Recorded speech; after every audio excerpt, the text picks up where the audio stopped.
बदजुबानी बेहिसाब है और अब कोर्ट में इसका हिसाब होगा। मैं कथावाचक अनिरुद्ध आचार्य की बात कर रही हूं, जिनकी बदजुबानी को लेकर एबीपी न्यूज तो देखिए लगातार सवाल उठाता रहा है। एबीपी न्यूज ये पूछता रहा कि खुद को संत कहने वाला महिलाओं का अपमान कैसे कर सकता है, उसकी भाषा इतनी अभद्र कैसे हो सकती है।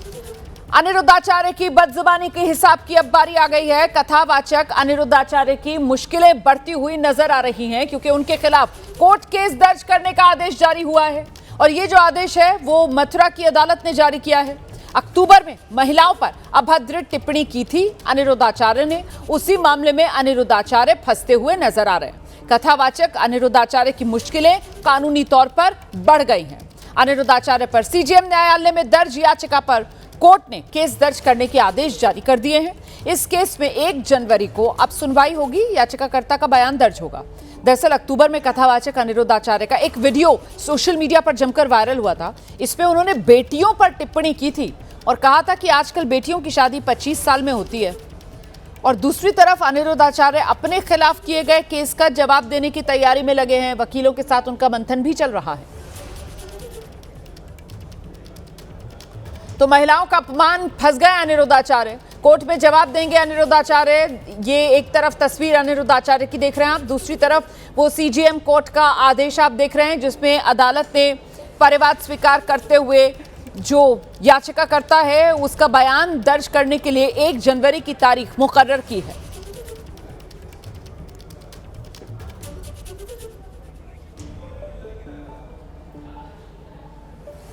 तो कथावाचक अनिरुद्ध आचार्य के खिलाफ कोर्ट में केस दर्ज। सांसद प्रियंका चतुर्वेदी और रंजीत रंजन ने इस मामले को लेकर खुशी जताई है।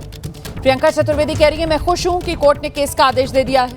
लोग ऐसे बाबाओं के पास जाना बंद करें, ये कांग्रेस सांसद रंजीत रंजन की तरफ से कहा गया है।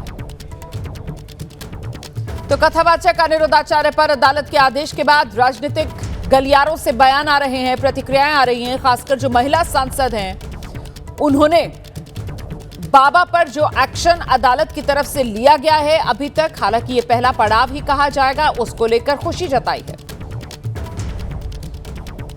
मैं खुश इस बात से हूँ कि कोर्ट ने इसका संज्ञान लेते हुए एक एफआईआर दर्ज किया है। जो गुरु जिनकी इतनी मान्यता हो, जो इतने लोगों को प्रभावित करते हैं, वो महिलाओं के बारे में ऐसी सोच रखते हैं तो सोसाइटी करप्ट होती है। महिलाएं इतनी चीज़ों से जूझी हैं, इतने चैलेंजेस से उभरी हैं, अपनी लड़ाई लड़कर उनको जो सम्मान मिलना चाहिए वो मिला है, उसको धूमिल करने का जो अनिरुद्ध आचार्य जी ने काम किया गुरु होने के नाते, मैं मानती हूँ वो दुर्भाग्यपूर्ण है।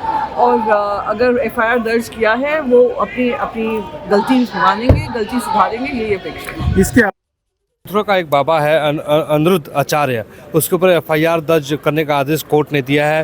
उस बाबा ने ये कहा था कि 25 साल की महिलाएं शादी करती हैं, उससे पहले वो मुंह मारती हैं। देखिए, ऐसे हमारे देश में बहुत सारे अनफॉर्चुनेट बाबा हैं जिनकी जगह जेल में है, जिनकी जगह प्रचार में नहीं है और ना ही इनको सुनना चाहिए। और इस मामले में तो एज अ वुमेन मैं ये कहूँगी कि ऐसे बाबाओं को आप मुंह क्यों लगाते हैं, ऐसे बाबाओं के सामने आप जाते क्यों हैं, सुनते क्यों हैं। मेरी पेरेंट्स से रिक्वेस्ट है कि ऐसे बाबाओं के पास जाना बंद कीजिए, इनकी दुकान बंद कीजिए, ये अपने मुंह में टेप लगा लेंगे।